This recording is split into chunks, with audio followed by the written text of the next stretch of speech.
们在不同的年代有不同的选择。那如果说我们1990年代是利用自然资源，那当我们发现说自然资源减少之后，那我们的价值观是不是也要跟着转换，才不会把我们后代子孙可用的那个有限资源给用光了？所以今天的主题会放在这个地方哈。那我在进入这个主题之前，我先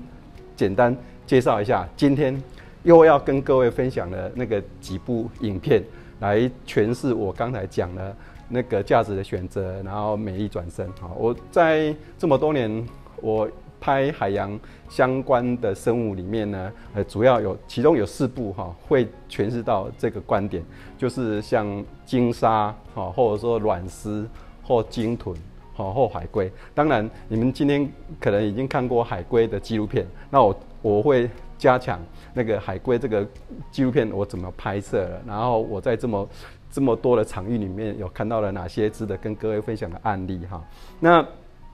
再来呢，我先简单的自我介绍一下哈。我大概从1980年代就开始记录台湾的环境，那应该是说到现在已经工作将近40年。那这40年我都没有离开这个场域，就只做一件事情，就是记录环境。那为什么会这么坚持40年只做一件事情呢？其实我主要想要提供一个正确的环境资讯，能够让大家看到这个环境的变化之后呢，你对这个环境呢就会在意它，然后会讨论。那讨论在意之后，你就有可能付诸行动。所以我希望说这样的一个真实的脉络能够产生。那我这边也想要借用那个曾古德的一句话，就是说唯有了解才会关心啊，唯有关心才有行动。那唯有行动呢，全体的生命才有希望。那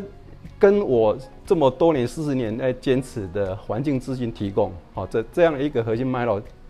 其实是相吻合的哈。就是我当有很多的现场，然后我把它拍下来，我把它写下来，然后变成不管是文字变成或者影像，那大家看了以后，你有可能会变成是这个议题的讨论的引言哈。那大家了解之后，你就会在意它。所以我说，在为什么都只坚持做一件事情，然后我也确实看到我所坚持的工作也产生了那个实质的价值哈。那等一下也会跟各位分享说，好，那我拍了哪些东西，然后真的是有对于环境或对于国家的政策有产生一些影响哈。好，那还有就是我除了拍台湾以外，那我发现说台湾是一个那个海岛国家哈，然后它其实是跟全球的环境是有相扣连的哈，所以我就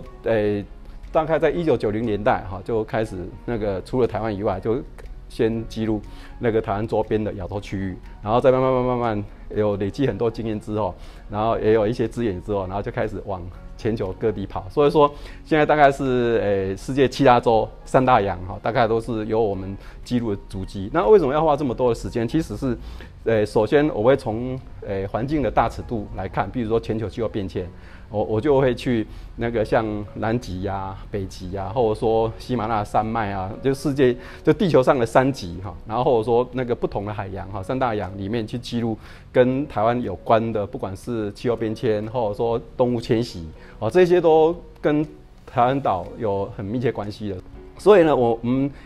我也有几部纪录片哈，是拍动物迁徙，然后我会跟着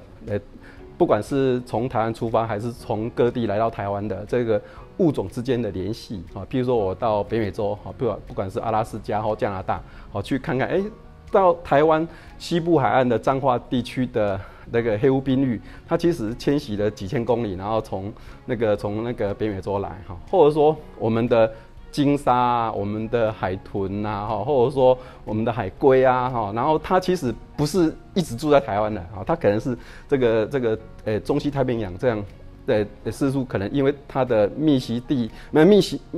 区或者说栖息地里面之间会有，所以说我们会关心到来到台湾的物种，然后它去了那个其他地方，然后它的生活状况怎么样哈？所以这些都是我这几年来一直在记录的这个过程哈。那当我拍了很多之后呢，我就会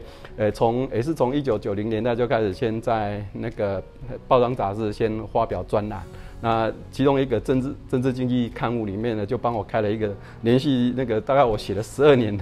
的那个专栏，那每个月至少有2篇哈，那我就把我的田野调查全部把它那个主要是在这个政治经济刊物里面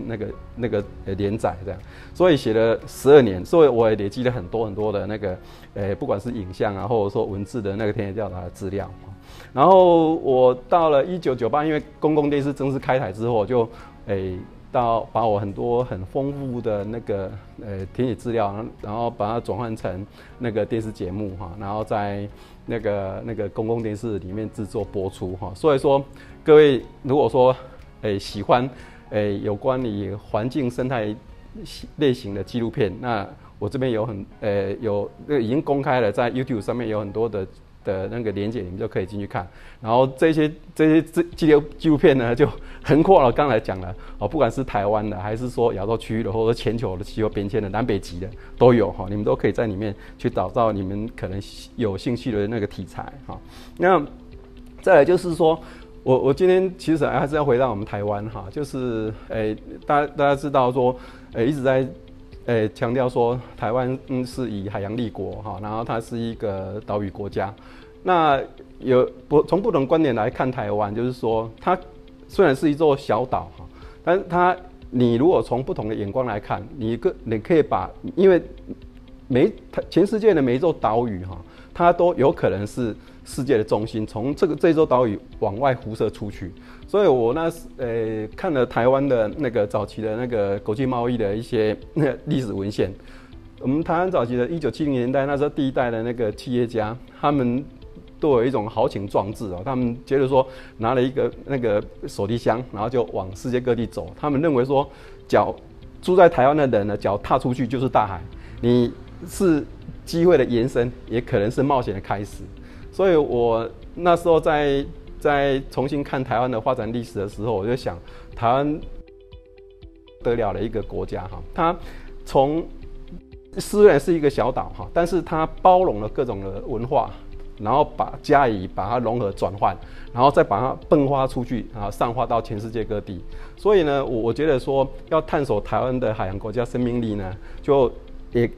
要同时去看到台湾的挑战跟未来性。所以我在这个 PPT 上面给各位看到了，就是不管在台湾的四周有面临很多的挑战，然后或者说我们一直觉得说未来的那个亚洲的火药库是蓝海它也有很多的挑战，但是我们要先清楚自己的那个可能性所以我们在这么多年来在看整个台湾的环境变迁，也看到了必须要跟那个地缘政治有关系的那个国家，然后跟他们不管是协商谈判也好，或者说我们有那个用其他国际的那个用价值观的选择，然后去做国际串联，也可以让我们台湾有更稳定的发展那再来就是说，我除了去关心整个台湾的地缘政治以外，那当然很大一部分我的专长就是在田野调查跟环境纪录片的拍摄。那我先给各位看一段我那个用在不同地区里面记录的那个海洋生物那你们可以听听看那个海洋生物的沟通的声音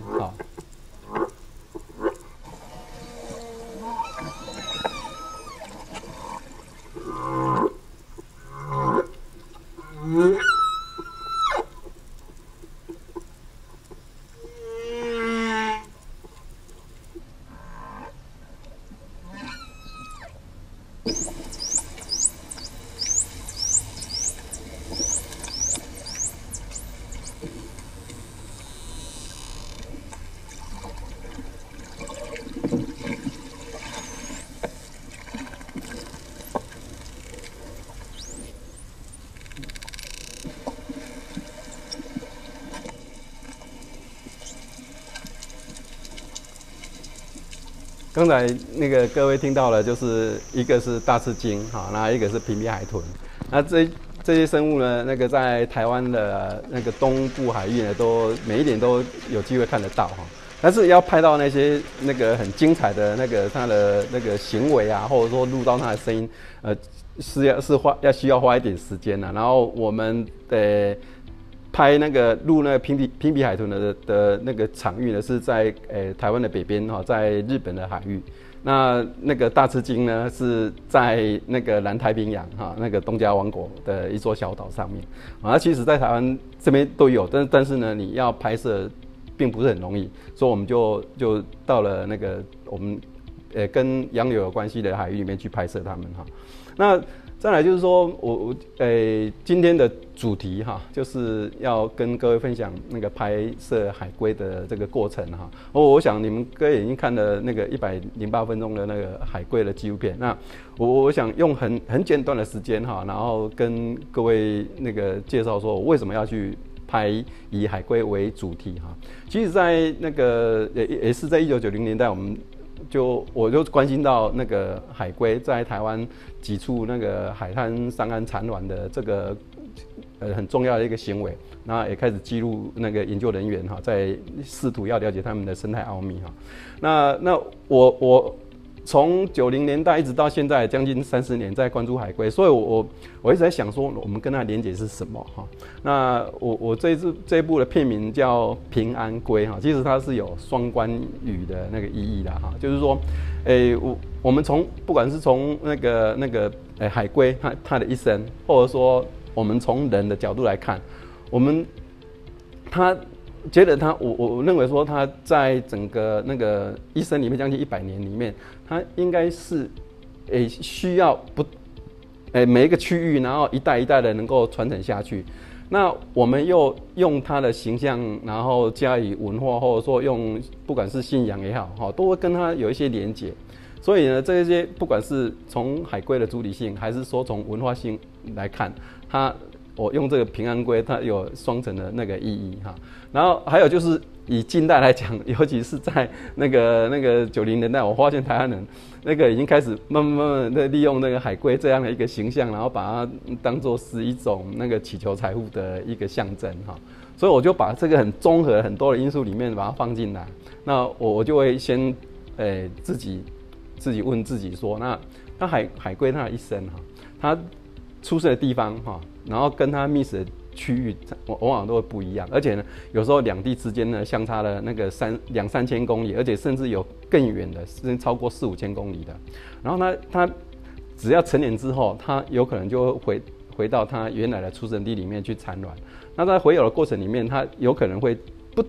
经历不同的海域、不同的人或不同的国家。所以说我发现说，不同的国家对待他们的方式也不一样哈。譬如说那个像早期哈，那在台湾澎湖、望安的海龟，他们上岸产卵，那个当地人就会吃它的那个蛋，或者说那个有一些人呢，他因为靠海吃海，然后就会想他的那个身上有很丰富的蛋白质，然后有可能就会吃它这样。然后不同的区域里面，譬如说有一些那个区域，然后把它当作像一种神兽的象征哈，然后不会去干扰它。所以说不同的区域里面呢，那个对待它或看待它的价值观都不一样啊。所以我想要用一部纪录片来诠释说，即使生命它同样的存在的这个整个几亿年、那2-3亿年的这个生物，但是它在不同的年代里面呢，因为我们人的那个价值观的不一样，然后它的所遭遇到的命运也就会不一样所以我就把这个故事里面呢，想要用这个影片里面把它讲，然后让大家去思考然后你去回国去看看你跟它的联系是什么？那我们的文化、我们的信仰然后我们看到这样的一个生物它是一个生命然后但是现在有一些区域，然后它已经有做一些价值转换，然后它又因为价值转换，也要让他们的整个的那个生活有什么样的改变甚至是改变了一座岛屿的命运这个故事里面，我觉得相当的精彩那我刚才讲的是说，从1990年代那时候我就跟着研究人员去几座小岛，然后它海龟那个繁殖区域，然后去看看他们怎么样去研究记录然后就那一次就是原来我才认识说原来海龟它是有这样的一个生态习性然后但是它一生里面其中有几段是几十年，它是人类还是对它了解还是空白的就有点像是迷失的那个时间这样。就是说它怎么长大了，然后它去了哪里，人类还不晓得。你看我们现在科技这么的发达，但是我们对一个海龟的物种我们都还没有办法完全了解它一生里面到底哪些是迷失的时代我们都还不清楚对，所以说它真的是一个太神奇的一个生物然后我在一直在记录的过程里面就发现说，其实它有面临了在不同的时代，或者说一直到现在还要面临有同样的一个问题比如说它现在面临的是一个栖地劣化的问题，不管说它原来那个小海龟出生的环境比如说已经被改变了，然后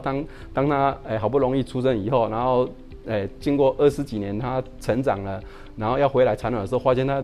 的出生地已经都变成那个海岸啦，变水泥海岸啦，或者说变港口啦，被开发啦，它找不到它的出生地啦，或者说它的觅食区那个本来是它是吃那个，如果说它成年的时候它会吃那个藻类，但是藻类都已经也都那个海岸也都被破坏掉了所以说有这一些那个栖地劣化的问题然后再来就是说，它还有面临到一些那个海洋污染的问题就像说台湾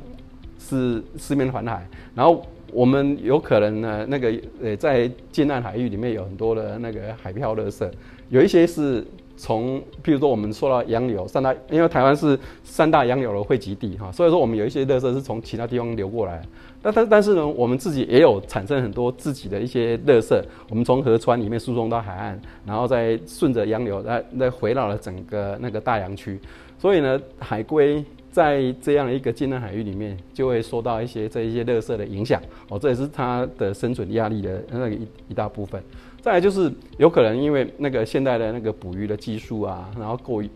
会产生过于的一些现象，不管是用毒电炸，或者说用流刺网它都有可能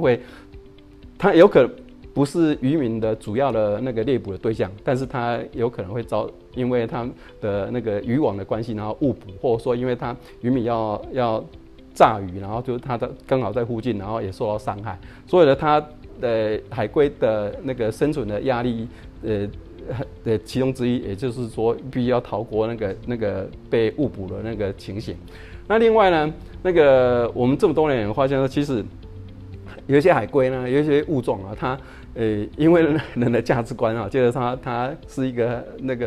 很精致的一个装置品，所以呢，它也会被捕猎来了以后呢，它不是要吃它，是要用它身上的一些它的那个鳞片或者说它的标本所以我这次为了要加强这个说明，我就跟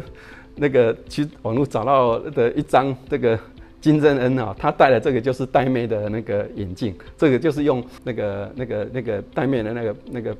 鳞片里面去做的。那当然台湾虽然已经开始在保育海龟，但是少数还是几年还是会被检调单位调查到说，还是有人极少数的人会去吃海龟那当然就是在东南亚有一些国家，它还是有在吃海龟蛋或者说海龟肉等等但是台湾基本上都已经是把7种海龟里面都把它列为保育类的那个生物了那原来呢，这100多年前，澎湖的望安呢，他们就有一个好善堂这个组织然后他们就是说有善心人士，然后他捐了钱，然后呢跟村民说，你只要捕到海龟，那我用这个捐款呢，那个给你，那你就把海龟给我，然后我们他选定了一个固定的时间，把它拿去野放。这个100多年前，我们台湾人就有在放生海龟的这样的一个文化了玄天上帝他的左脚里面呢就踩的是龟，然后右边是蛇，这当然是跟玄天上帝成仙的过程有关系的传说有关系但是我发现它其实台湾会把海龟当作神兽，那其实有很多的不管是民间信仰也好，或者说我们的文化里面，其实都可以找得到它的一个相关性然后再来就是说，像现在台湾的元宵节呢，当然也有那种祈龟的文化其实祈龟文化就是其实就是一种祈求平安嘛因为它海龟是神兽，所以说它被视为它是一个长寿跟平安的象征。然后包括现在很多那个做那个商业的那个生意人，他也会去祈求那个什么那个金钱柜啊，然后回到他的那个商场里面，然后去做一些风水上的一些那个加强哈。所以我觉得说这个其实是蛮有趣的哈，所以我就没有把它，我在纪录片里面没有把它放了很多，但是我想只要是大概有东方文化的那个生活经验的人，大概就很快就能够有一些连结哈。那再来就是说，我在要讲这个海龟的故事，那我想但是我这么多年来啊，然后只要台湾人呢跟他有关系的这么多年，他到底有什么样的改变？那所以我就回过头去找我最早期像在20几年前有访问到一个郭仁正，那是一个兽医啊，然后后来当然当了那个首长啊，然后在这么多年，他还持续在救海龟。他在他这个任职的那20几年里面，他救了200-300只的海龟哈。所以我就觉得，那实在是他是好厉害啊！那那个一直在他除了本职之外，然后他花很多心力去照顾那个在澎湖那个受伤的海龟。然后还有就是说，现在的年轻一辈。那年轻一辈的那个在保育海龟，跟那个像老一辈的那个保育的想法哈，还有思维是不一样，他们有更多的创意，所以我就在纪录片里就把这些年轻人哈，这些那个20-30岁的那个活力相当强的这些年轻人，他们一些创意把它放进来，所以说刚好这部海龟纪录片里面呢，可以看到这将近30年来啊，台湾人。那个不同的年代，然后不同世代的那个的人呢，对这个海龟怎么样去跟它互动，然后用什么样的那个方式然后去保育它们，这也是一个很有趣的一个观察像我去看那个大学生，他现在还在读大学呢，他们去当那个海龟保育志工，然后我发现其实台湾就是这样一代一代的这样一直训练，然后让这些年轻的学生，然后最后未来进入社会，然后或者说能够主导很多的议题的时候，他对于这个海洋生态的保育，他其实有很大的贡献。这是一个很重要的养成过程，所以我也想说，有可能就把这个整个人的那个专业的养成过程里面把它记录下来哈。那再来就是说，在观察了很多的区域岛屿跟海龟的关系呢，其中一个让我觉得是相当不简单的一个改变，就是小琉球哈。在1980年代我去看它的时候，它那时候其实是那个观光也很不错，然后它的渔业发展也很不错。我们常常在谈说台湾的那个远洋渔船的船长的故乡就是在小琉球，因为小琉球人它是一座珊瑚礁岛，所以它的那个年轻人呢，很多都出海捕鱼，然后甚至是加入了远洋渔船的那个船队，所以很自然的就养成了很大量的那个远洋渔船的船长。所以1980年代我去看到整个这座岛屿呢，真的是相当的富有哈。他们不管是近岸的渔业资源很丰富，观光也很棒，然后呢，他的年轻人出外呢又赚很多的外汇回家哈。所以这座岛屿是一个很棒的岛屿。但是一直观察到了1990年到2000年，我发现这座岛屿已经没落到了几乎到最底层哈。我发现去看他们的市场，就看到说，天哪，他们以前渔业资源很丰富，但是呢，他们怎么会现在连小鱼、珊瑚礁鱼类都在吃，很小很小的鱼都在吃。然后我再去他们的那个港口去看，很多那个船都已经很老旧了。然后在旁边呢，我发现他们用那个箱网在养珊瑚礁。那我想说，难怪我当时在看整座岛屿它的没落，就是观光也不行，然后渔业也不行，他们已经把鱼在住的家都拆了，然后把它卖给水族馆去做造景，然后呢，很小的这个食物链底层的这些小鱼都吃了，那怎么可能还会有大鱼呢？所以这座岛屿呢，从我1998年看到它是一个很繁荣的那个富饶的岛屿，那变成一个很没落的，然后都只剩下老人跟剩下小孩子的一座岛屿。然后我想说，怎么会短短20年，然后它就有这么巨大的改变？然后后来呢，开始就有一些年轻人慢慢回到家乡，看到了这些衰败的一些原因呢，他们就开始跟当地区议会去讨论，说如果没有去做改变的时候，这座岛屿就没有未来哈。所以他们在2013年就开始做好。那我们呢要保育海洋资源，我们就在近岸深海里也不要再放刺网，然后让整个近岸的资源能够恢复啊。所以说这是一个很重大的决定，因为你要让一座小岛的渔民不要在近岸捕鱼，这是相当大的一个挑战。但是他们做到了，那开始去保护之后呢，2-3年马上就看到成果。那是什么样的成果呢？就是当年呢那个近岸的一些生态已经慢慢恢复了，珊瑚礁鱼类也慢慢聚集回来了。然后其中一个最有名的那个明星物种海龟，也竟然靠岸，而且呢，早期我们在那边记录的时候是有拍到海龟，但是呢都很小，然后呢看到人呢就不见了这样，因为它很怕人。但是我们到2013，他们13年开始保育，我们2015年去记录的时候，那海龟已经可以让人类靠近，而且可以慢慢记录，而且它还甚至是它在那边睡觉，我们有靠近的时候，它还不管我们，它还继续睡它的。所以我觉得这个是一个很大的转变，就是说当人在近岸不再抓鱼，然后呢也维护好他们的居住空间的时候，这个生物自然好像有点灵性，就是可以察觉到人类对它的一个友善的那个态度，所以说也不会觉得说我们对它是一个威胁哈。所以就从2015年之后一直到现在，它海龟是越来越多啊。前天他们还做一个用空拍的记录，整个那个岛屿的周边哦，大概有800多只的海龟，哇，那不得了！那因为这样的密度是全世界第1名啊，在全世界不管说我去过那个生态最丰富的那个马来西亚的西巴丹，它的海龟的密度都没有小琉球来得多，所以说这几年呢，那个小琉球的那个海龟呢，就成为很多人的那个，包括网络上，然后到全世界已经慢慢打响它的名号。我说呢，成为一个观察海龟很有名的一个那个生态观光的岛屿哈。那我给各位看看，说这个我在记录这个海龟的时候，早期呢，从西巴丹一直到兰屿一直到小琉球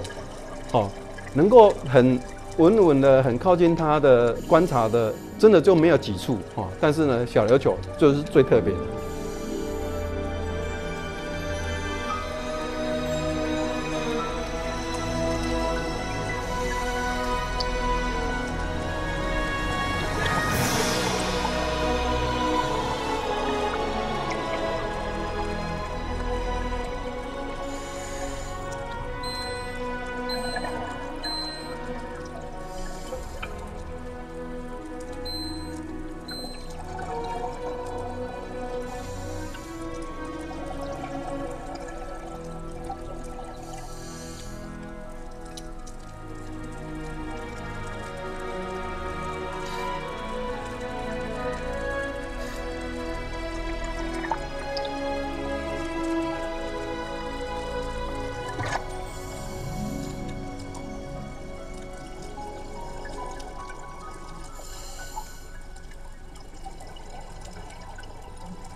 各位看到那个最后这个是那个已经到底了一段落镜头，我在拍的时候很感动，我想说哇，它从海面然后慢慢浮上去水面那个换气，因为它要呼吸嘛，然后就哇，有点真的我感觉到跟它有在同一个空间里面那共有的那种感觉，哇，那个相当棒哈，因为我们很少说在水里面，然后跟一种生物这么接近，然后可以观察到它整个的那个不同那个深度的行为，真的是很棒的一个经历。那所以呢，我开始在观察整个小琉球的转变呢，我就去想要用数据哈去来诠释它的不一样。譬如说，它那个有一次我跟当地的那个观光业者，然后我们就站在那个码头在聊天，然后他就指着这些那个在码头进出的这些交通船，他就跟我讲说：“你看这个交通船每天从东港到小琉球这样来回跑，就有点像是现金输送带。因为他每一次呢，把游客从东港带到小琉球的时候，一艘船呢，大概可以带来将近60万的那个消费的那个产值。然后呢，每个礼拜呢，这么多船这样来来回回的，可能就为小琉球带来3000万的产值。然后他看到了，就是真的是一个现金流动的那种概念，这样。我就觉得哇，真的是真的是这座岛屿本来在2000年的时候，我觉得它已经快要没落，已经那个死气沉沉的一个岛屿，现在变成是人声鼎沸这样。我觉得说它的原因是什么？就是一只海龟就改变了一座岛屿的那个生活，还有它的未来，真的是不得了的一个现象哈。然后我再看看说，好。小琉球它的面积其实只有6平方公里，那我们跟它旁边一个垦丁国家公园来相比，它的面积相差的那个悬殊，但是呢，它的游客量呢，小琉球它有很明确的那个指标性的那个生物，然后呢，垦丁呢，它就变成比较消费式的那个场域，所以2个地方的那个游客那个成长呢，相差的相当悬殊嘛。然后我再来看一下说，好，那有这么多的游客到这一座岛屿，那会不会这个岛屿对环境造成影响呢？所以呢，当地的居民呢也开始警觉到说，这么多人进来，我们需要有一个游客量的总量管制，我们需要有一个区域的那个让它休养生息。所以他们已经在前几年已经发现这个危机，所以他们担心说，太大量的游客有可能为环境带来冲击，所以他们需要去做一些改变。所以我想这也是一个当地的岛民呢，他们自己一些自觉跟反省，然后动手去做。那另外呢，我这部纪录片里面，不只是在讲一个明星物种的保育过程，或者说我们跟它的关系，我们还觉得可以从它是一个海洋环境变迁的指标性物种来看，而且它如果说它是一个保育有成的物种，我们可以把它当作是一个保护伞的概念来看。我们发现这几年呢，当地的居民或外面的一些公民参与，觉得说用它以海龟之名开始去做很多的友善环境的一个保育工作，不管是说减速，或者说让所有的资源能够重复使用，而不是回收它还要重复使用，这是最重要的。然后还有就是用公民的行动去举办很多像净滩啊、环境守护的那个概念。那目前这一些保育工作，或者说比较前进的那个生活习惯呢，都是因为海龟的引发，然后有很多年轻人的创意进来。所以我觉得这个就是我们在讲一个物种的保育的成果的时候，我们要看到它是不是有产生其他的周边效益像小琉球的海龟的保育，它就具有一个保护伞的概念。所以呢，当在小琉球能够施行成功，那这样一个保护的措施呢，就有可能慢慢推展到台湾其他的那个区域。比如说，目前我知道了，像基隆他们也开始想要复制小琉球这样一个概念，是不是有可能在除了在小琉球推行成功之外，那有没有可能在其他地方？所以我觉得这就是海龟带来一些那个效益哈。那我觉得很快，因为时间的关系没有办法讲刚才一开头要跟各位介绍的4部海洋生物的纪录片。那其中一个案例就是鲸鲨哈。那鲸鲨大家知道说，早期我们都会这样也是我们使用的那个海洋资源之一哈。然后其实，在全世界呢，在1990年代哈，就很关注到台湾，那它到底怎么样去利用了这个鲸豚或鲸鲨这一个例子。所以呢，在1990年代那时候，台湾的尤其是澎湖呢，它杀鲸鲨这个例子呢，遭到很大的批评。从吃然后转换成观光哈，其实它短的只有2-3年的时间哈。那我们从现在的开始保育，然后再推展它的观光的时候，其实已经它20年左右，它已经有很多的成果出来哈。比如说从1997年有大概1万人次，然后到到那个前2年，应该说2018年的那个，它大概有19人次，但是最高峰的时候是在2015年，那时候因为有很多其他的国际的观光客进来哈，所以你看在短短的20几年哈，然后我们的成长的速度相当的快。那我们后来觉得说，那如果有可能哈，我们是不是除了在那个海上观光一样，我们也可以在那个海里面哈去做那个跟它在同一个空间里面那个共游。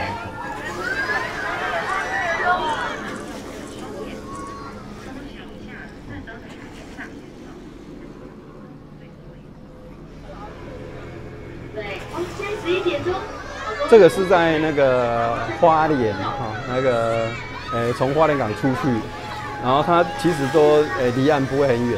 那我再看了一下这几年的那个出海观光的那个发现率，大概在95%左右，所以它的那个发现率其实是蛮高的。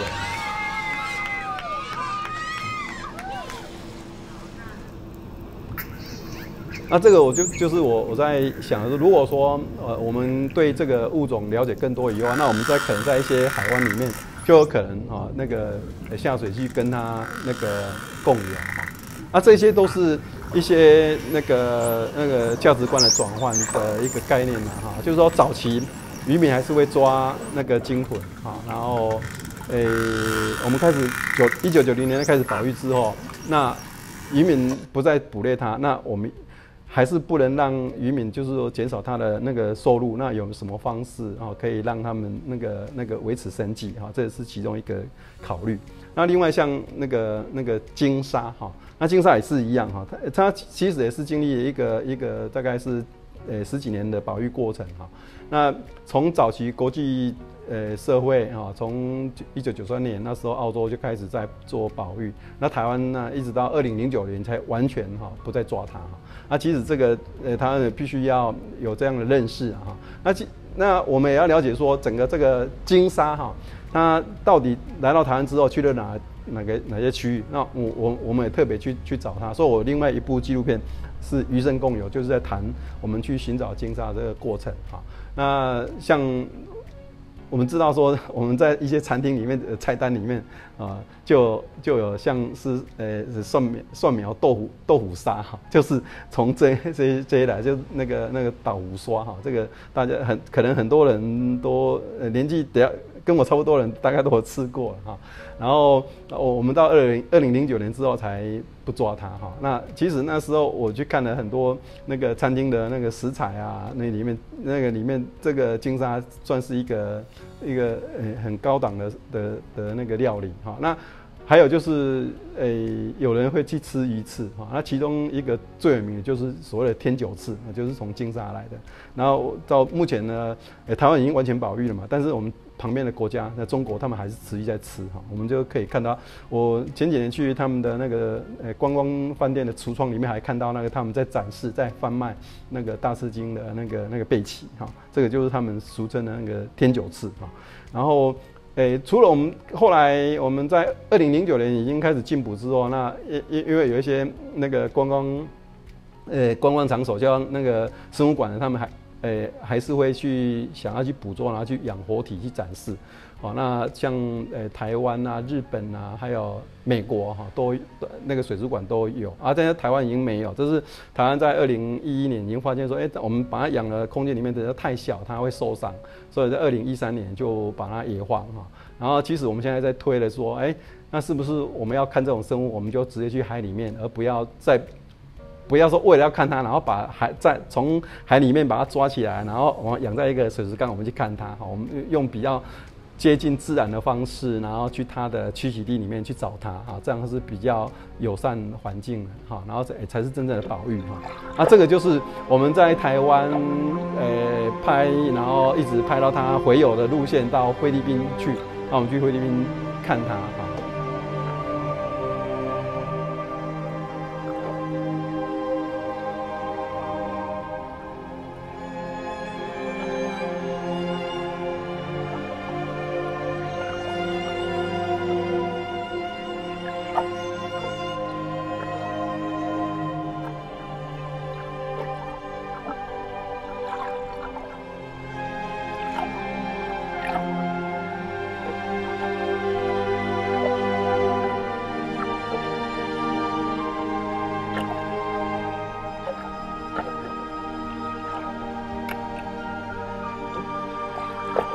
们各位可以想象一下，我们到海里面去找它，去跟它共游，是不是比你站在那个海洋生物博物馆里面，然后透过水族缸，然后去看它，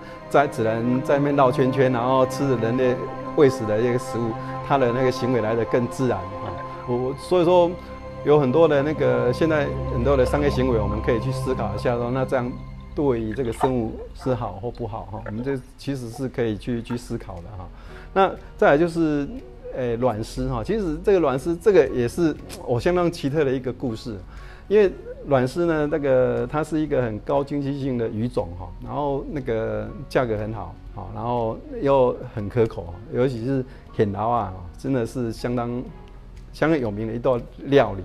但是呢，我大概是在1998年那时候看到一群的海洋志工，他们呢是在海里面潜水，但是呢发现说，整个海洋环境里面已经有很大的改变，然后对于这个卵丝的繁殖那可能造成一些影响，所以呢他们不会去抓它然后反而去为它布置一个它可以比较优质的产卵环境让它能够有很安稳的能够繁殖下一代，所以我就开始去记录它们，然后我发现说，其实你只要很细心的为这个生物做一点事情，它会有很丰富的回报给你我这部纪录片就是在谈这个过程那像它是一个很漂亮的一个生物，因为它是神经研究了一个很重要的一个物种，因为它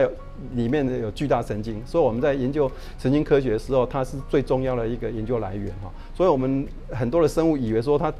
是最重要是吃，它不是它最重要可能对人的医学健康会有很正面的贡献比我们吃它还要贡献还来得大那这个故事就是我从这个左边这个郭道人那个海洋志工他是一个潜水教练，然后开始带一群海洋志工去做研究这个就是一个当时的一个研究人员，当时他是为了要写硕士论文然后后来写完以后呢，他就到澳洲去留学，然后留学现在又被当地的昆士兰大学里面把他留下来，邀请他继续再当博士后的研究所以是你看一个生物，我们只是可能我们一般人可能是去市场买一条鱼回来吃，但是这一群志工呢，他却是去海里面帮他布置产卵的环境，然后呢让他有可以不受干扰的繁殖场域，然后呢也因为这样，然后有研究人员进去，然后从这个场域里面培养了好几位的硕士、博士研究生，然后还培养了未来很重要的一个神经医学的科学家。这个一个生物呢，它产生的那个价值无法去预估了它有太多的可能性我们光是在海里面看到它在求偶产卵的过程里面那它的行为就相当的丰富，而且相当的漂亮，都已经忘我了那何况说它后面还会产生到让你意想不到的一些效益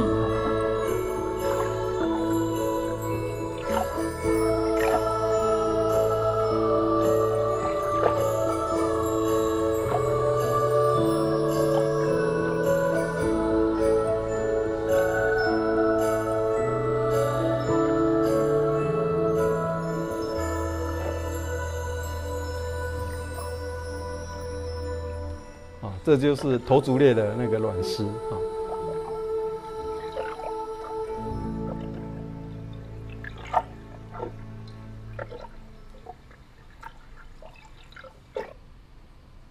然后我拍很多的这一类型的纪录片，那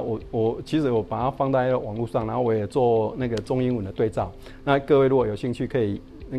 做这个连结然后w 然后 pdsorg.tw 然后斜线 ocean 然后就可以找到中英文的网站，你们可以点进去，这边这个网站里面大概有48部的短片，那你们就可以看到跟海洋有关的一些纪录片，不管是老师或者说研究都可以应用然后还有就是我除了这一些在电视的纪录片以外，然后用很多的社群媒体啊、网站啊，然后去把我们的很多资料放进去，然后让大家方便去那个搜寻阅读啊。所以各位有兴趣，你们也可以加入像我们的那个粉丝页啊，或到我们的部落格里面去看。然后我们有专属的一些网站哈，都有这些主题哈，大家可以再去了解哈。那有一些人会讲说，那听我讲了这个将近半个多小时，那如果说你也想要对这个环境贡献一份心力，那可以怎么办？我说最简单的就是，你看到了这个值得那个分享的一些资讯，你就帮他分享，那可能就对这个物种就会有帮助。比如说现在各位看到的这个短片，它是在2017年我们一位很熟识的那个老师，他拍到了这只海龟在那边产卵，然后小海龟在那边孵化，然后它这个场域刚好就是一个被垃圾塞满的一个海滩。然后他把这个过程里面呢提供给我们，那我们就把它分享出去。然后分享出去以后呢，各位可以看一下我们简单的统计，就是说在我们的岛这个脸书的那个粉丝页里面呢，大概触及率呢有400多万，然后呢观看大概有100多万，将近200万。那这么多人观看以后呢，当然就国际媒体就会注意到。那英国的 BBC 20就看到以后就分享我们的资料，然后他就大概有1000多万人就看到了。那你想嘛，这个点阅率呢，就等于是代表的是一个那个网络声量。所以呢，因为这么多人关注以后呢，澳洲政府就发现，哇，这么多人关注他，就派人去把这个海滩清干净了。那意思就是说，你如果要对这个环境啊做贡献一点点的心力的时候，其实很简单，你动动手指头。你如果说在网络上，然后看到说，你觉得这些资讯是正确的，然后是有用的，那你就帮他做一个分享，或者说那个按赞或订阅，那这样就有可能为这个环境和为这个物种带来希望。譬如说我们的岛现在有大概将近快30万的粉丝，我们就变成一个桥梁然后针对不同的那个环境议题里面，想要去做发声，然后去做串联。所以说你只要你也不用说一定要跟人家参加什么去净滩啊，或者说什么去那个上街头去呐喊啊，你只要动动手指头就可以为环境做一件事情，这是不是很棒的一个很简单的一件事情啊？然后还有就是说，我有大概将近40年的累计的资料，我就把它放到我的那个网站的那个项目里面哈。那你们各位如果说有兴趣，你想要多了解台湾啊，那你了解台湾这40年的那个改变，那你可以到这个我的图片资料库里面去找。那有很多的那个前后对比，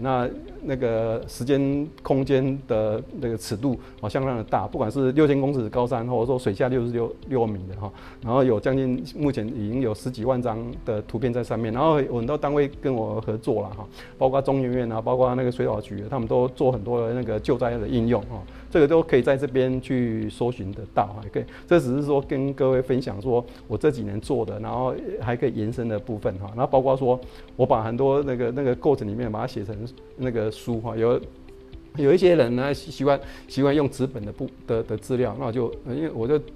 2018年我就集结了一本那个环境变迁的书，就有点像是给新生代的一个那个备忘录了，就台湾前面30年你们没有参与，那我用这本书告诉你台湾30年发生了哪些事情